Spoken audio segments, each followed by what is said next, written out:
It's a joke of a priest who was out for a walk, and he sees this distraught man who's about to throw himself off of a bridge. So he says, wait, don't do it.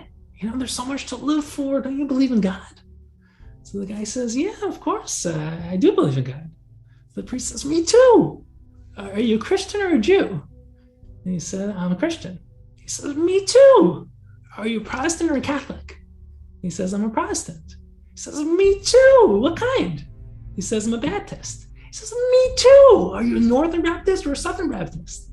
He said, Northern Baptist. He says, oh, me too. Are you a Northern Liberal Baptist or Northern Conservative Baptist? He said, I'm a Northern Conservative Baptist.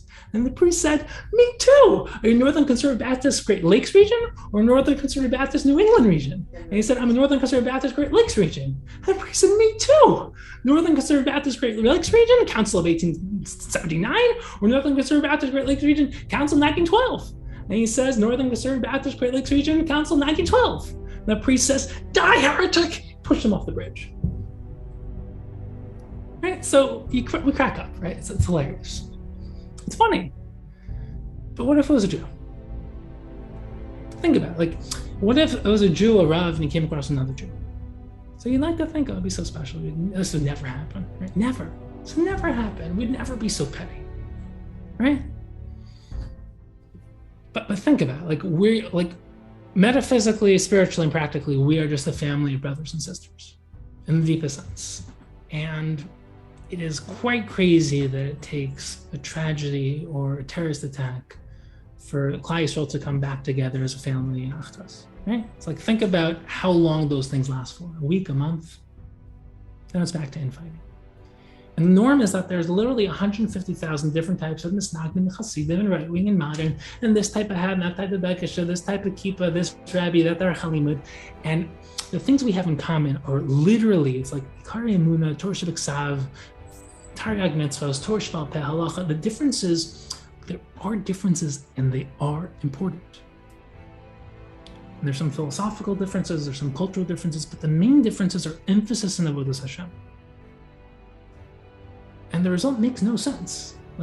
The fact that there are Jews who hate each other and don't talk to each other because of these things, it's crazy. It makes no sense. And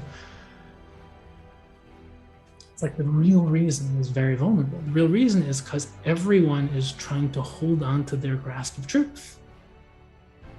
And if someone else is right, it must mean that I'm wrong.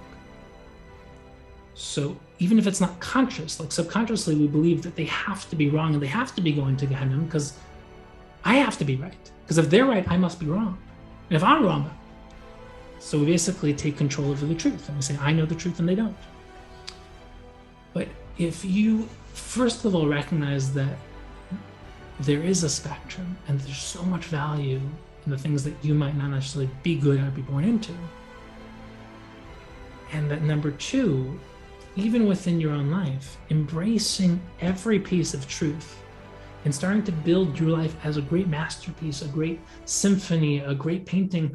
If you did that, you can live the greatest life imaginable, where you don't have to say the only thing I'm going to learn is halacha, or the only thing I'm going to learn is Gemara, the only thing I'm going to learn is machshava, the only thing I'm going to learn is Usher. I'm only going to learn science. I'm only going to get a job. I'm only going to build a great marriage. I'm only going to take care of my health. I'm only going to figure out how to support my family. I'm only going to live a life of meaning and purpose.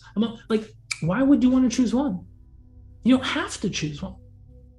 It's you don't choose which days of the week you eat. You don't choose which days of the week you breathe. There's certain things you always need. Realizing what you're truly capable of. And here's the thing, a lot of people, the reason why systems choose a specific thing and basically say this is the only value. If you talk to real people who are thinking people, especially Gedolim in every system, they'll say yes, the Haredi community chooses this value, the modern Orthodox chooses this, the Yeshiva chooses this, the Zionistic chooses this Hasidus chooses that Hasidic movement chooses this. But everyone really at a deep level, especially people who are really the leaders in these communities, a lot of them really do believe in the other value of the other system, but it's just really hard to build a system that makes sense for everyone. So you choose one and you say that's the most important value. But as a yachid, you can definitely try to take responsibility to raise the standards of your life. And that's the most important thing. A lot of people, they don't think they're capable. It's I can only get a job, I can't learn Torah too. I can only learn Torah, I can't support my family. Like, this is just my lot.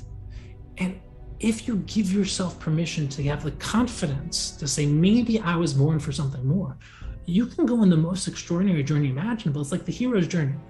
It's like, look at Avram Avinu. You look at every novel and film, the hero goes on a quest, a journey into the unknown to discover who they are, why they were created, and this extraordinary purpose that they were created for.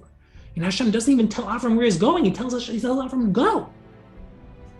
And if you recognize that that's literally the essence of life, is to view yourself as the main character in your story, where you're not the main character of the story. You're one of the main characters, one of the many main characters.